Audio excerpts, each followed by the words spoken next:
Abebyobulamu mu Town Council Semuto mu district ya Nakaseke bakedde kulambula kkolero lya Walaji li Semuto Distillers okulaba engeri gye likolamu emirimu gyalyo. Bano babadde bakola ebika by'omwenge eby'enjawulo. Obwedde ensowera zingonga naddala ku bipipa ebiterekebwamu omwenge guno. Waliwo n'obucupa obusangiddwa nga buterekeddwa kyokka nga bukyafu ebitagambika. Era kitegeeza nti buli alya ku mmere eva wano oba anywa ku mwenge oguva wano obulamu bwe bwa mu katyabaga bo kye bagayaliridde batamanya nti ekintu kye baproducinga wano kigenda mu bantu baffe era kigenda mu bulamu bw'abantu ba mibiri gy'abantu. Jimmy Buyondo atwala ebyobulamu mu Town Council Semuto ategeezezza nga bano bwe bakolera ebweru w'amateeka. License gye balina tugitunuddeko zaggwako ze baabawa okulaga emirimu gye balina okukola zaggwako dda tewaliwo eriwo nti ya mwaka guno okutuuka balimu gwe batambulirako naye emirimu gitambula gigenda mu maaso.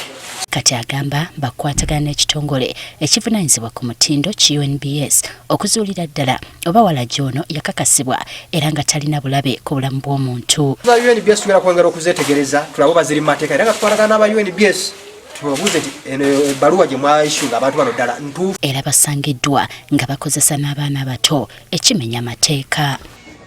Abaddukanya ekkolero lino beetonze olw'obutagoberera mateeka. Njo tugenda kwongeramu amaanyi. Ekyamazzi ge twasoma obusimi nga ge tukozesa ekyo mbadde sikimanyiiko banansonyiwa naye nga ngenda tugenda mangu kujja ddala tu reporting.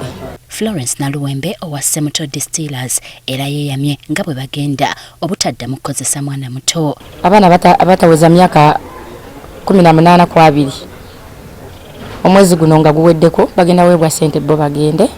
Abebyobulamu basazeewo ekkolero lino ligire nga liggaddwa okutuusa nga bayise mu mitendera emituufu. Kye tulabye kiri ku ground tusalawo emirimu gino gisooke giyimirire amala okulipotinga ku kanso. Gye buvuddeko waliwo bannayuganda abaalugulamu obulamu oluvannyuma lw'okunywa Walaji ow'obutwa.